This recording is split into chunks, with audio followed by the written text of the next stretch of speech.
What happens when a friendly morning show interview turns into one of the most uncomfortable moments in television history?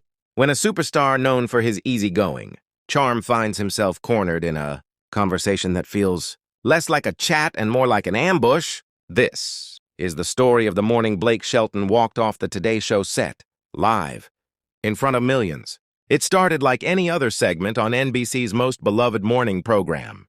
The studio lights glowed warm and bright. The crowd outside Rockefeller Plaza buzzed with excitement, and inside, the crew prepared for what was supposed to be an effortless, feel-good appearance from one of country music's biggest names. Blake Shelton, the voice behind chart-topping hits and one of television's most familiar faces, was there to promote his new album. He'd done this dance 100 times before. Smile, crack a few jokes, talk about music, charm the host, and leave everyone laughing. And on paper, that's exactly what this appearance should have been. But not this time. From the moment he walked in, something felt off. Those who were there said they noticed it right away. The tension in the air that you couldn't quite name but could definitely feel. Hoda Kotb, the ever-energetic and gracious host, seemed focused in a way that was almost too intense. She had her cue cards ready, her smile bright, but behind her eyes, something else was going on. Maybe it was just a bad morning. Maybe it was a new producer's idea. But whatever it was about to turn a simple interview into a powder keg. Blake entered the studio looking every bit the laid-back country boy he's known to be. Faded jeans, a button-down, that trademark grin. He waved to the crowd, settled into the guest chair, and exchanged friendly banter with Hoda as the cameras started rolling. The first few minutes were pure perfection, classic Blake. He talked about his new songs, the inspirations behind them, the collaborations he was proud of. He joked about life on the road, about missing home-cooked meals, and the crowd laughed along. Everything felt smooth, comfortable, familiar, until it didn't. Somewhere around the 6-minute mark, the shift began. Hoda's tone changed. She leaned forward slightly, voice soft but deliberate, eyes narrowing just a little. She asked him not about the album, but about him, his image, his role in the culture. "How do you feel?" she began. "About being seen as representing a certain kind of America, a certain point of view that some people find controversial?" The laughter in the studio faded instantly. Blake's smile faltered only for a moment, but it was enough for everyone watching to notice. He leaned back, glanced toward the crew, and you could practically see his brain calculating his next move. He answered calmly, carefully, saying he's never tried to represent anything other than himself. That he makes music for people who connect with it, not to push an agenda. It was a measured, diplomatic response, the kind that should have ended the subject right there. But Hoda wasn't done. She pressed on. She mentioned comments from years ago, things Blake had said in old interviews, tweets that had resurfaced and been dissected online. She asked if he stood by them, if he understood why some found them offensive, if he'd grown since then. The energy in the room changed completely. Blake's body language tightened. His jaw set. He crossed his arms for a second, then uncrossed them, trying to stay loose. He joked, tried to lighten it, saying, "Well, who hasn't said something stupid online, right?" But Hoda didn't laugh. And that's when it became clear. This wasn't the conversation Blake thought he'd signed up for. The tension rippled through the studio. Camera operators exchanged uneasy looks. A stage manager shifted nervously near the edge of the set. Everyone knew this was not going according to script. Blake's tone sharpened. He said people were too quick to judge, too eager to tear others down without knowing the full story. He said his words were often taken out of context, twisted by the internet, and that he was tired of constantly having to apologize for being himself. The audience didn't know whether to clap or stay quiet. Hoda nodded, her expression unreadable. But her next words cut even deeper. She brought up specific incidents, not rumors, but real, recorded moments, and asked if he took responsibility. If he understood his influence as a celebrity. That's when something snapped. Blake's easygoing demeanor slipped away completely. His voice dropped an octave, calm but charged with frustration. He said he took responsibility. Sure. But that didn't mean he had to sit there and be publicly shamed. He said the interview was supposed to be about music, not a trial. You could see it in his eyes. He felt ambushed. And when Hoda mentioned his past, relationships, asking if he regretted comments he'd made about exes in interviews, that's when Blake's patience finally wore thin. He told her straight. That was crossing a line. He said she wouldn't ask a woman those same questions, that there was a double standard. The room went completely silent. Hoda didn't back down.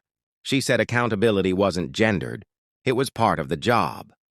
That fans and critics had the right to understand the full person behind the music. Blake leaned forward, visibly frustrated, saying there's a difference between accountability and an ambush. That what she was doing wasn't about truth, it was about ratings. And at that point, you could feel it. The conversation was no longer salvageable. Crew members hovered near the director, whispering. Someone asked if they should cut to commercial, but before they could, Hoda asked one final question, the one that would end it all. She said, "Do you think your success has made you blind to your own privilege? That maybe over time you've lost touch with the fans who built your career?" There was no laughter, no movement, just silence. Blake stared at her, unblinking, the betrayal written all over his face.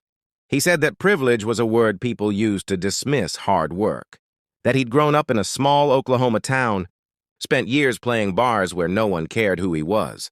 That success didn't erase that, and that implying he'd forgotten his roots was flat out wrong. Hoda countered, saying privilege wasn't about erasing hard work, it was about perspective, about understanding how power and platform can separate people from the lives they once lived. And that's when Blake made his decision. He leaned forward, rested his elbows on his knees, and said quietly, "I came here to talk about music. You turned it into something else. You had an agenda from the start." He removed his microphone, unhooking it with deliberate calm. The crew froze. The audience sat in stunned silence. Hoda tried to interject, saying he was overreacting, that she was just doing her job. But Blake raised a hand slightly, and not angrily, just to stop her. He said, "Accountability's fine, but what you're doing isn't accountability. It's performance. It's a setup for views." He accused her of luring him in under false pretenses, of pretending this would be a lighthearted conversation, only to twist it into an interrogation.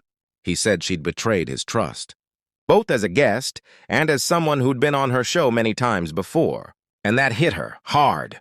For the first time, Hoda's expression cracked, just slightly. A flicker of emotion, maybe guilt, maybe disbelief.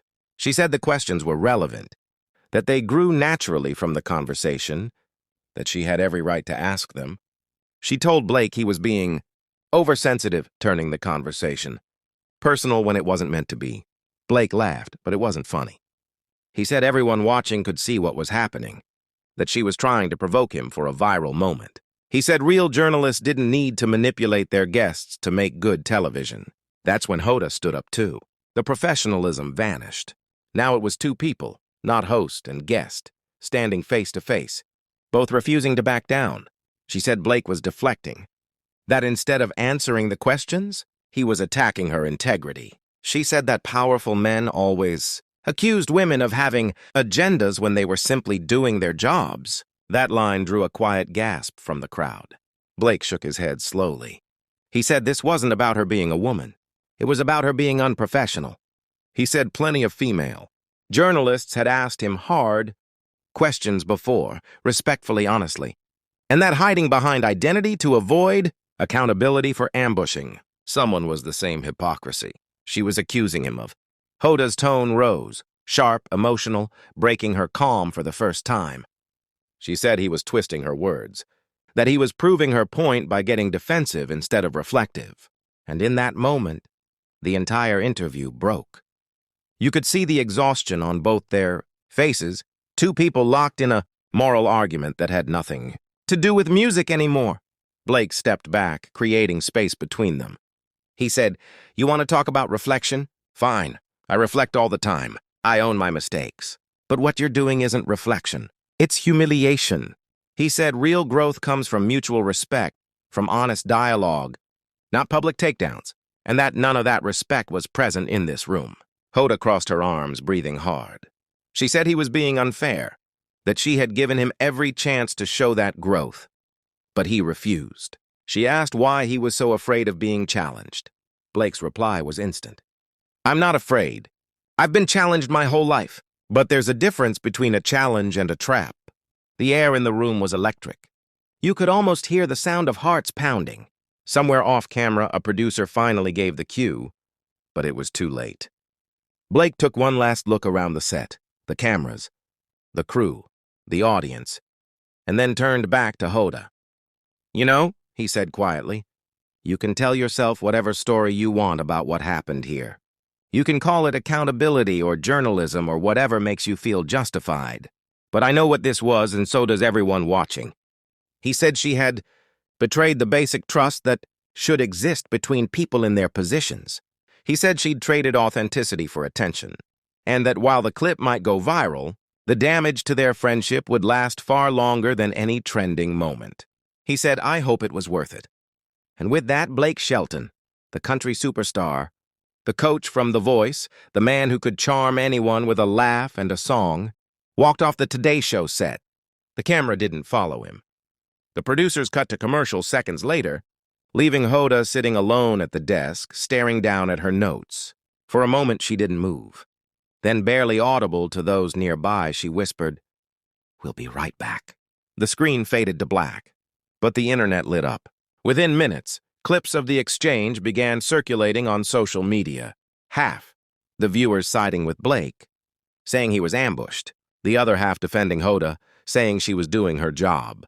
It became one of the most talked-about interviews of the year, a moment that blurred the line between accountability and aggression, journalism and performance, authenticity and image. And while the debate still rages on, one thing's for certain, that morning on Today, the world saw something raw.